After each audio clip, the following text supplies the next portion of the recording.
Iyi ni radio BBC gahuza miryango ivugira i Londres kuri metero 19 25 31 na 41 no ku mirongo ya FM mu karere k'ibiyaga bigari no kuri internet kuri bbcgahuza.com.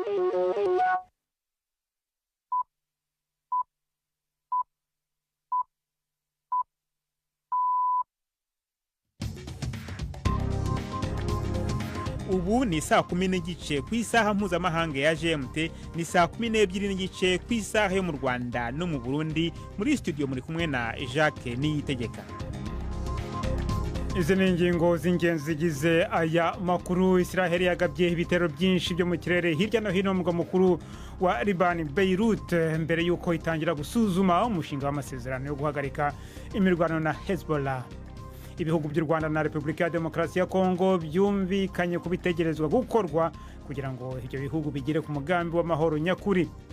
Umuryango w'abibumbye uravuga ko isi ishobora kuba yahagaritse icyorezo cy'indwara ya sida mu mwaka wa 2030, ariko ikabigeraho ari uko uburenganzira bwa muntu bwubahirijwe n'imiti ikagera ku bayikeneye nta nkomyi. Tubafitiye n'ikinamico urunana. Mwese ikaze muri aya makuru yo kuri wa kabiri, turi ku itariki ya 26 z'ukwezi kwa 11.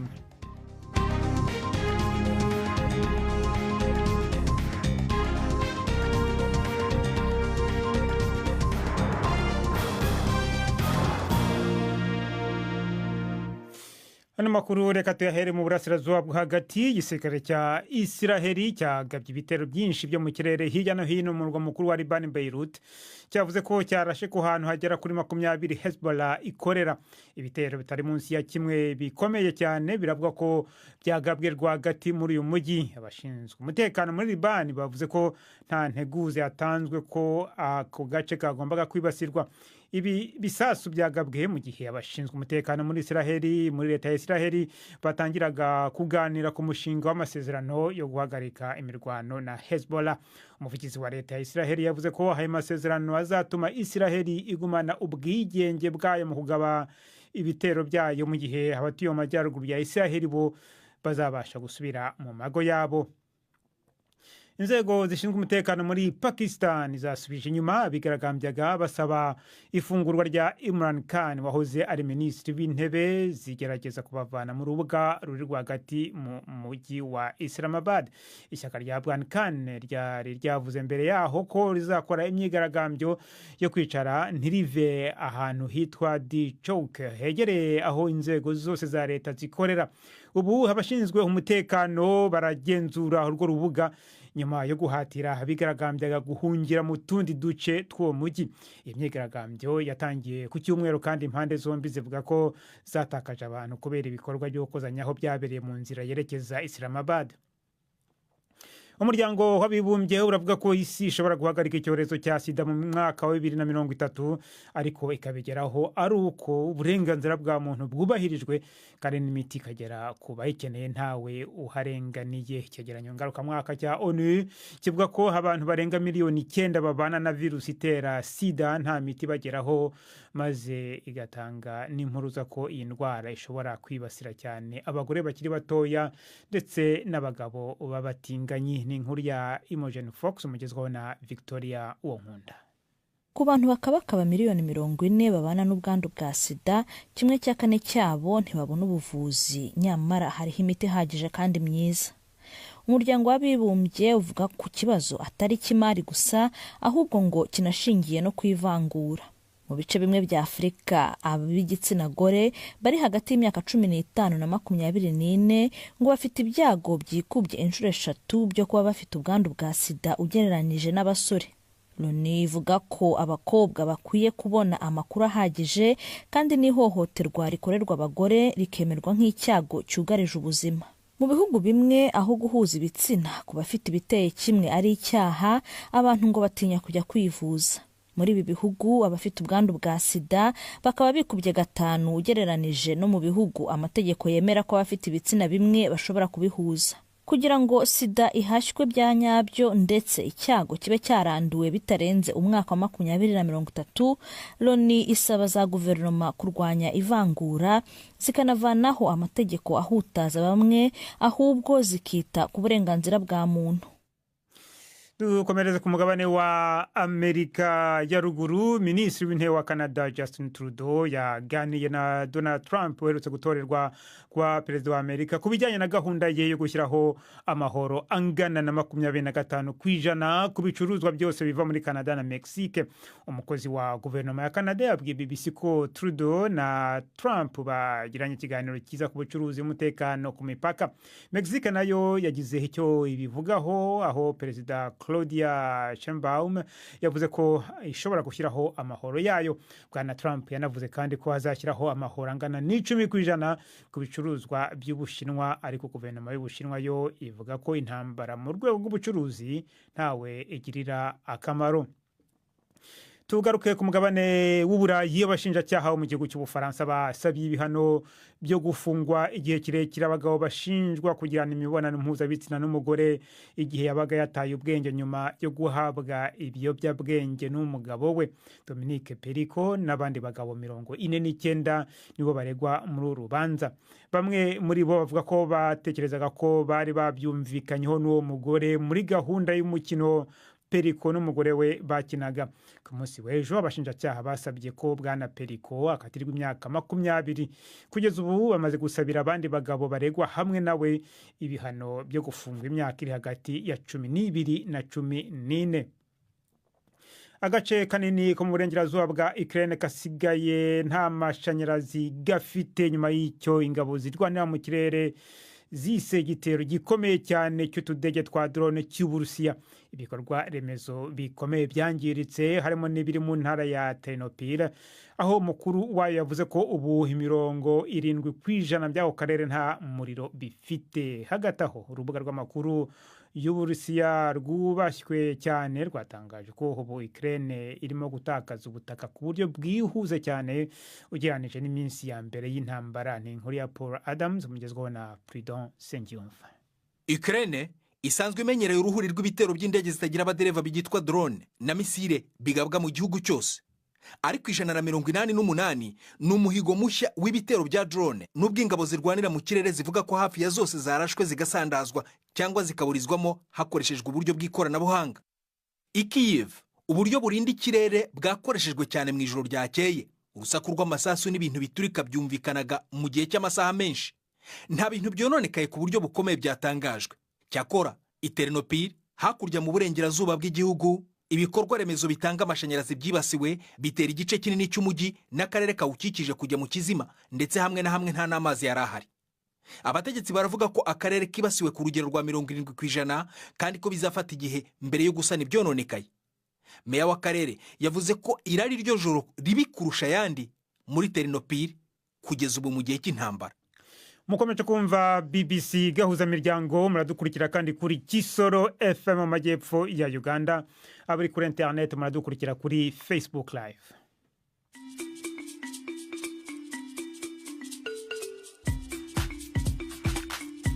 BBC gahuza miryango yabateguriye uburyo bwo gupakurura ibiganiro vyayo mukabibika muri telefone ngendanwa zanyu canke computer mukaza kuvyumviriza igihe cyose mubishakiye.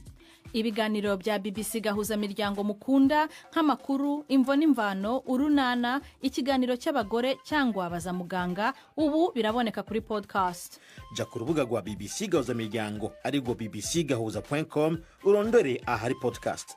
Amakuru yose y'uburyo podcast ikora n'ukuntu washyira muri telefone yawe byose urabisangayo. Pakurura ikiganiro ukunda canke amakuru wumvirize uko ushaka aho uri hose ntusubire gucikwa na kimwe. Taramana ibiganiro bya BBC gahuza miryango kuri podcast. Tujye ku makuru yerekeranye n'akarere k'ibiyaga bigari. Ibihugu by'u Rwanda na Repubulika ya Demokarasi ya Kongo byumvikanye ku bitegerezwa gukorwa kugira ibyo bihugu bigere ku mugambi w'amahoro nyakuri. Ingingo zibiri z'ingutu izo mpande zibiri zariko ziraganira ko ni ukurandurana n'imizi umuhari wa FDLR urwanya leta y'u Rwanda. U Rwanda nago rukareka ibyo guhita ingamba zo kwikingira. I Nairobi ni inkuru ya Siriake Muhawe nayo.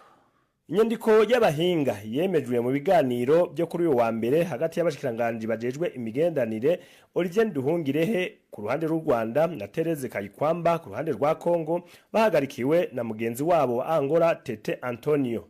ibiro ntaramakuru Angope vya Angola bivuga ko mu kwemera iyo nyandiko ivyo bihugu bibiri byashizeho inzira yo kwisungwa kugira bashike ku mahoro. Bibandanya bivuga ko impande zose zumvikanye ko bikenewe ko vuba bishoboka babandanya ibiganiro no kuzindi ngingo zisigaye kuri iyo nyandiko yibanze. Iyo nyandiko ngirimwo ku buryo burambuye ibitezwa gukorwa ku bibazo bibiri vy'ingutu ari byo kurandurana n'imizi umuhari FDLR urwanya leta y'u Rwanda hamwe n'uko u Rwanda rureka ivyo rwita ingamba zo kwikingira.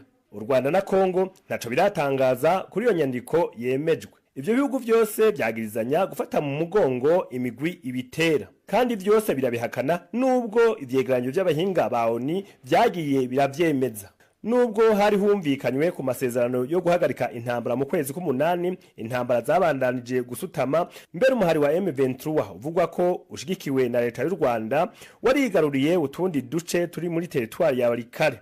Angola umuhuza muri ayo matati ibandanya akigoro ko kugondoza ibihugu vy'u Rwanda na Kongo ngo bishike ku mahoro arama.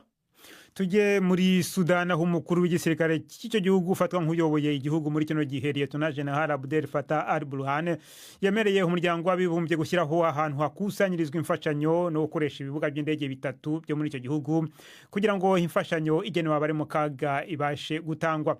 Tom Fletcher wungirije umunyamabanga mukuru wa ONU mu bijyanye no gufasha abari mu kaga ibi yabyakiriye neza nyuma y'icyo yise ibiganiro bigari kandi byubaka i Port Sudan.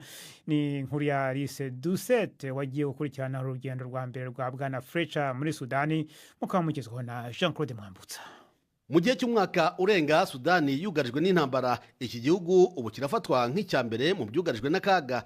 Miliyoni 25 z'abanyasudani bagize kimwe cya kabiri cy'abaturage bose bakeneye inkunga y'ibiribwa kugira ngo bashobore kuramuka. Igice kimwe cyamaze gutangazwa nk'ikirimo icyago cy'inzara ikomeye, ibindi bice byinshi nabyo bikaba biri hafi kugwa umudari. Kugeza inkunga y'ubutabazi aho ikenewe byakomeje kuba ingorabahizi ku miryango y'ubutabazi igomba kwambuka imipaka ndetse no guca mu mirongo yo hagati y'impande zihanganye arizo ingabo za leta n'abarwanyi ba Rapid Support Forces. Umukuru mushya w'ibikorwa by'ubutabazi bya Loni Tom Fletcher avuga ko ibindi bibuga bitatu by'indege ndetse n'ibindi bigo bihurizwamo ubutabazi ari byo bizatuma uyu muryango w'abibumbye ushobora kugera ku bantu benshi kandi byihuse. Kugeza ubu butabazi kuba bukeneye bizakomeza kuba ukwihanduza icumu mu gihe cyose impande zihanganye zigaragaza ko zititeguye guhagarika iyi ntambara yazo imena amaraso. Gusa iki cyemezo cyagezweho nyuma y'inama y'abakozi bakuru ba Loni bashinzwe ubutabazi gishobora kugira ubuzima kirokora. Tuve mu Misiri tujya nako tuve muri Sudani tujya mu Misiri aho abategetsi ba Misiri bavuga ko abandi bantu batanu babonetse ari bazima nyuma yaho ubwato butwaye ba mukerarugendo buruhamiye kuwa mbere mu nyanja itukura. Habonetse n'indi mirambo 4, umubare w'abarokotse ubu wazamutse ugera kuri 33. Abantu 44 bari mu bwo bwato igihe bwarohamaga nyuma yo kuburirwa ko ikirere kitari kimeze neza. Umukuru w'akarere gakora ku nyanja itukura Amul Hanafi yavuze ko bamwe batashoboye gusohoka bava mu twumba tugize ubwo bwato. BBC gahuza miryango 12:43:15 umwanya w'ikinamico urunana.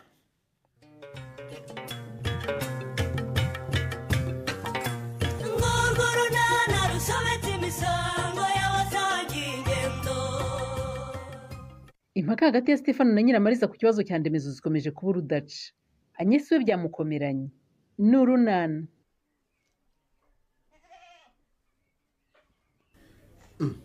Ese mwa iyo nzaruhahiro ijyanye hehe Ndeme? Ni igikapu cyanjye. Kweki?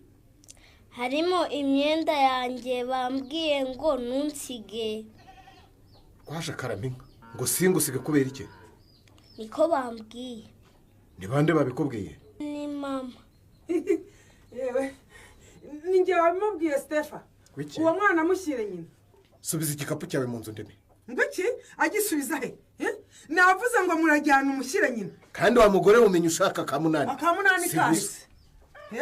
Ndemezo. Ndavuze ngo tera icyo gikapu cyawe ugisubize mu nzu. Ndemezo. Niba uzi ko iyo nzu hari nyoko irimo usubizemo icyo gikapu. None se ungenda kuri. Urabona ibyo ukoze Nyiramari? icecekeresha singiye kuzatukwa nariya cyane ngo ni Nadina risigaye rintegera ku mashantiye rikantuka rikanyandagaza ngo simufatiye umwana neza. vana amatiku ndekera umwana agume mu rugo nyiramari. ngo iki ndakurahiye nutamushyira nyina ndamumwishyirira kano kanya kandi. uramuvana hasi warahamuzanye uwamuzanye yanze kumujyana ngenda mwijyanira. wibeshye nyiramari ntebe kumukura hano wirebere ko intamba zambarwa. wibeshye ibeshye umusige. ninjira senye. nakubwiye ngo winjire ntihafunze ariko mama ntihari hakinze. niko mwana wawe ni amahoro. amahoro avuye he nari uri hariya mama. wa mutindikazi w'umwarimu se kandi n'ubu ngubu ntaracogora. acogozwa n'iki ko noneho ubu asa n'umfatiyeho inkota ityaye mama. gute se mwana wawe. kandi byose ni wowe wabiteye mama. ntako ntakwinginze ngo ureke mbwize Chris ukuri. uranyangira none rero. ikirisi yabimenye nye yabimenye ntabyo yamenye ariko kuva rero yabimenye abizi. nibyo rwose nako kanya arahita bimubwira. nese urumva atabimubwira wowe mama. ubwo se waguteye ubwoba nye. uriya mukobwa se ko atavuka inahangaha urumva amakuru yawe yayavana hehe. sori nawe yarabimubwiye mama. ariko sori na kuko buri anshaka w'ikimwe akagira imana mwe kuko yaratinyutse kuko avuga ibitamureba abibwira umuvantara abivuga ninde wabimutumye ninde wabimutumye rwose kuko bagenzi. ubu mfite ubwoba ko isaha yose Chris yamenye ko mfite umwana atari jye wimwibwiriye mama. kandi rwose nashatse kubimubwira kenshi urantambamira. ariko se mwana wanjye kuko nari nzi ko radiyo rumwe izatomboka ikajya kuvuga n'ibitayireba koko. ikindi kandi sinari nzi ko hari inkonkobotsi y'umwarimukazi izaturumbuka hagati yawe na Kirisi. ntakubeshye byanshobeye neza mama. sinzi icyo nakora pe. ubu se nkomeze nceceke cyangwa niruke mbibwire Kirisi uriya mukobwa ngo nire atari yagira icyo amubwira. hanyuma se ugeze ku kimurebwa ye. nakize mugi. ubu rwose imirimo yoroheje hano mu rugo ndayikora da. wahora n'iki wa mugabo. icupa ryavuyemo imiti iterwa mu myaka ryari rimfakaje mukisha we ryari rimfakaje. turashimira umwami Yesu watabaye akanesha satani wari washatse kwishyira imbere mu buzima bwawe. iyo atabineza ye ubaha abahacura imiborogo. ubivuze ukuri Imana yarantabaye pe. ariko uguzi ko ayo mazi namaze kuyanywa nkumva mu nda hatangiye kugurumana. kwakenera Yesu. niyo batamwihutishiriza kwa muganga inzogera yaba yarirenze bamuroka. ayiwe nuko yayanywereye aho abandi bantu bari agatabara hakiri kare naho ubundi biba byararangiye rwose. shimwa Yesu shimwa gitare shimwa mana nkuru yo mu ijuru utaratumye uwo muryango wawe utahamo inkuru mbi. haleluya haleluya haleluya haleluya haleluya haleluya bavuga haleluya. naho ubundi se wa mubyeyi urebye ibyago twahuye nabyo kuva uyu mwaka watangira ugira ngo ni ibisanzwe. yewe birenze ubwenge bwacu pe. ubonye ngo isuri yose ituruka ku musozi irombereze mu murima wacu ikushumure byose maze ibihambe mu gishanga. inka yacu nziza inyamamare irya amashashi buhoro buhoro agenda amere nk'ikiziriko mu nda yayo yihitane. Yesu inyamamare wayihuriye murebwa. mwami Yesu arahari. wayiretse rwose ko iyo nyibutse ngira akantu ku mutima. ni ibyago pe ariko muri ibyo byose Imana yo mu ijuru ibiri hafi yanyu yaratsinze. yewe buriya nanjye rwangeze amajanja. urumva atari abakurambere baturakariye koko. toka satani kwa Jenera Yesu nta soni. yewe ni ukuganira da. narengize ngo gusa ntawamenya aho ibizazane nk'ibi ngibi biza bishoreranye bituruka n'impamvu yabyo. cyakora byo nimbona uyu mwaka urangiye nzawuvuma murebwa ye. uwuvuma kubera iki? kubera ibibazo byose nahuye nabyo. kuva mu mwaka ngo wawuhuriyemo n'ibibazo ntacyo byakemura rureme. ikindi ni ukwibuka ko hari abahuye n'ibirenze ibyawe. wumvise?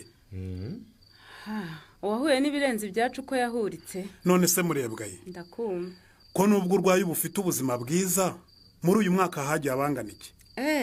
yewe ni benshi ni ukuri. aha ni uko rero igihe cyose umuntu aba afite icyo ashima Imana. uri mukuri mugi nubwo imyaka yacu yatwawe n'ibiza inka yacu igahitanwa n'amashashi kuva tugifite ubuzima tuzashaka ibindi cyane rwose. dusengere rwose isengesho niyo dukeneye kuruta ibindi byose. ngaho dusenge.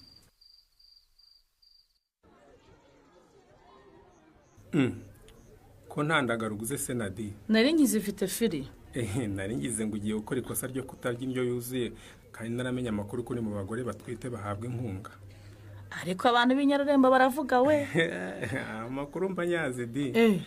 Ko inkunga ihabwa abagore batwite bo mu miryango ikennye ariyo kunoza imirire, isuku no gushaka uko biteza imbere. Kwiteza imbere byo ndabishaka cyane. Niyo mpamvu ndagusabye ifarini n'isukari kugira ngo ntangire agashinga gaciriritse. None se Nadi, karama aya mafaranga umpaye ubu biravamo umuti w'isabune, ibiro 2 n'inusu by'ifarini n'isukari, ubwo numva byakunda. Ndabizi ko bitari buvamo, nyine ndagira ngo nkope amafaranga nyine asigara. Ngiye ngukopa? Reka. Yego firi. Oya. Mu by'ukuri ndashaka gutangira gukora amandazi nkayacuruza nyine nkabona uko niteza imbere. Ndabyumva rwose ko ushaka kugira icyo ukora ngo witeze imbere, ariko rwose sinaguha ideni. Ndakwinginze mfasha firi, nimara gucuruza nzaza kurangura ibindi nkuzaniye amafaranga ya mbere, sibyo firi? Oya. Nadi, karame, urabibona ko utwite, ukeneye kwiyitaho, ukarya iyo ndyo yuzuye, ukanita ku isuku mbere y'ibindi byose. Wikwirwa rwose ujya muri business. Nukuri ibyo ndabizirikana pe, sinkicisha inzara kandi mbizi neza ko nkunga mpabwa ariyo kwiyitaho nk'umugore utwite. Nanjye rero ntabwo nagukopa.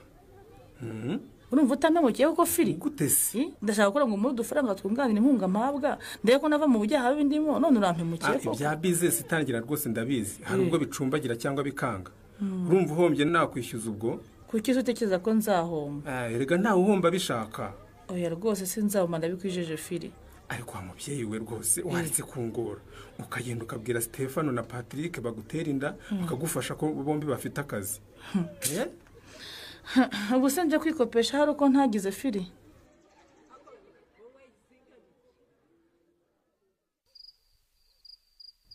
Urakoze cyane Mugi, urakoze cyane rwose.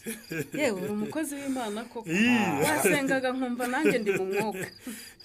Nuko urakoze kudusengera rwose. Nje ndumva afite umunezero mwinshi. Buriya gusenga ni byiza pe, cyane cyane iyo usenganye ukwizera. Yewe kwizera kurahari. Nizeye ko Imana yumvise isengesho ryacu kandi iri mu ruhande rwacu.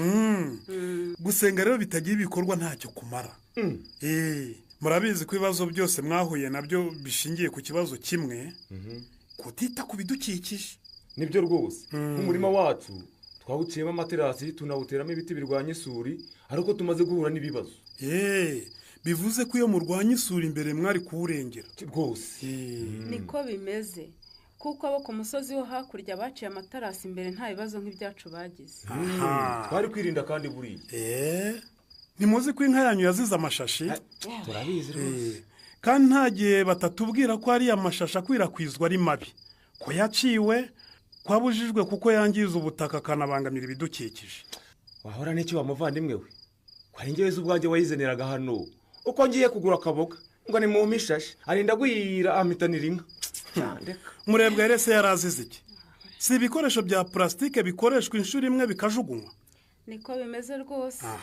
Murumva ko nta kibazo na kimwe cyabagezeho kidakomotse ku bintu byangiza ibidukikije, kandi bahora babitubwira ko ari bibi. Uri mukuri Mugi, ari amashashi, ari amacupa ya plastike, ari imiti ihumanya, bahora batubwira yuko bibangamira ibidukikije, kandi ko mu bidukikije n'umuntu arimo. Cyane rwose. Mugisha we, ndakumva Rurime. Uravuga ukuri. Burya ibyago bitugera ari twebwe twabyikururiye, tugatangira kuvuga ngo Imana ntidukunda, ngo aradutereranye kandi ari twebwe twizize pe. Iyo ntaza nayo mashashi hano, ubu none inyamamare yanjye ntibikiriho. Iyo numvira se singotomera amazi nkoresheje ruriya rucupa rwavuyemo imiti ihumanya mba nararwaye Rureme. Ibikorwa navugaga rero nibyo byo gufatanya n'abandi urugamba rwo kwita ku bidukikije. Murumva neza? Niba bavuga ko ishashi ari umwanzi y'ibidukikije, mukabyumva ndetse mukanabyumvisha n'abandi. Reka rero mubwire, ishashi ni umwanzi w'ibiri ku isi yose, ndi umugabo wo kuyihamya. Cyane rwose. Ngaho komeza umbwiranye, utuye umunsi wose Chris yaguhamagaye wanga kumwitaba? Nabitinye Shawudi. Ariko si uko wari kubigenza nshuti yanjye, wari kumwitaba ukumva icyo akubwira. Nagize ubwoba ko ashaka kumbwira amakuru umutima wanjye utiteguye kwakira. None si ubwo kuko amaherezo ukumva araba yahe? Dore ko yahise anyandikira nyuma yo kumpamagara inshuro 12 zose sinitabe. Turore, Agi, umeze neza? ushobora kuba uhuze cyane, naguhamagaye ndakubura. Nashakaga kukumenyesha ko ngiye kujya hanze ya Nyarurembo mu butumwa bw'akazi. Oya shanye, wirira nshuti yanjye. Ibyo urimo gutekereza si byo, simbona si message idakanganye. Wakubwira ibyo natekereje mu kanya gato nkakuguhombya bude. Watekereje iki sanye? Ko Chris nta misi yagiyemo ahubwo ari ukumpunga. Ubwo se yaguhunga kubera iki? Ubwo se wowe ntubyumva koko bude? Ntabwo urimo kubyumva, ntabwo gerageza gucecekanya. Barimo gushaka kuba abana batakumva bagasohoka mu cyumba kandi nari nabashakiye ikibarangaza ngo tuganire. Kandi koko ndi mu rugo rurimo abana nari ntabyibagiwe. Hanyenda kwinginze witekereza cyane. Nyuma y'ibibazo byose nahuye nabyo bude, ntabwo nari naragize ngo ndinde umutima wanjye kongera gukunda umuhungu. Uwabigeragezaga wese natinyaga kubabara nkamuhakanira. None n'ubundi birangiye mbabaye koko. Ariko wihita ushyiraho akadomo nye. Buri mpamvu nanze kwitaba Chris rero, natekerezaga ntiburiya rero yamusuye amubwira ibyanjye byose biramubabaza. None arashaka kubimbaza, nari bubone igisubizo mu. Ayiwe, yewe, habivuze ukuri koko ngo umutima ubabaye ujugunya amahoro yawo. Niko kuri bude, nta mahoro na make nsigaranye mu mutima wanjye. Hangana ndakumva muvandimwe. Mfitemo umubabaro ntabonera igipimo. Nasinzi ko Chris nambwira ko ibyacu birangiye nzashobora kubyakira budesi. Namukunze wese nta nguni nimwe nishigarishe. Ye baba data we, anye ubu koko ngufasha iki? Kuntega amatwi byonyine birahagije inshuti yanjye. Bude, ndakumva. Buriya ko Chris ari umusore mwiza inyuma. N'imbere ni wa musore utirata cyangwa ngo yirarire. Aragukunda akakwitaho bikakurenga. Mbese ntareganyije rero rwose umukobwa wari wese yakwifuza ko bakundana. Wivuga iriya shitani kazi. Ubu ndibaza icyaha nakoreye sori na ku buryo kuko nkorera ibishoboka byose ngo ntandukanye n'umukunzi wanjye. Gutanga inkoti ryahire yakoresha kansenyera. Nanjye ndabitekereza bikandenga nukuranye nabiburiye igisubizo. Ubu se koko namenya n'andi magambo nsebye sori na yaba yarabwiriye bude. Nabwirwa n'iki se uburyo rero azakoresha nteranye na Chris kugira ngo amuntware koko. Anyesi byamukomeranye, agiye kureka rero yegukana umukunzi we se. Wese ubona akwiye gukora iki ngo aburizemo umugambi wa Reye. Naho mu kiganiro runana cy'ubutaha. Ikinamico runana mwitegurirwa n'umuryango Urunana Development Communication, mukayikurikira kuri radio BBC kuwa 2 no kuwa 4 saa 12:45 z'umugoroba. Ikinamico runana kandi mwayikurikira kuri YouTube. Kuyigeraho andika ijambo Ikinamico runana official maze utange n'ibitekerezo. Uramutse ufite ikibazo cyangwa igitekerezo kandi wifuza kutugezaho, watwohereza ubutumwa bugufi bwanditse kuri telefone igendanwa 0783 18 10 64. Mushobora kandi kunyuza ubutumwa kuri page yacu ya Facebook. Kuyigeraho no kwandika ijambo Urunana. Dusubikiye ikiganiro runana cy'uyu munsi naho butaha. Barakoze bagenzi bacu mu ikinamico runana. Nibo rero bashoje ikiganiro cyacu cyo kuri uyu wa kabiri, ariko mbere kubasezeho nababwira ko igisirikare cya Israel cyagabye ibitero byinshi byo mu kirere hirya no hino mu murwa mukuru wa Liban Beirut. Cyavuze ko cyarashe ku hantu hagera kuri 20 Hezbollah ikorera. Inzego zishinzwe umutekano muri Pakistan zashubije inyuma bigaragambyaga basaba ifungurwa rya Imran Khan wigeze kuba minisitiri w'intebe w'iki gihugu, zigerageza kubavana mu rubuga ruri rwagati mu mujyi wa Islamabad.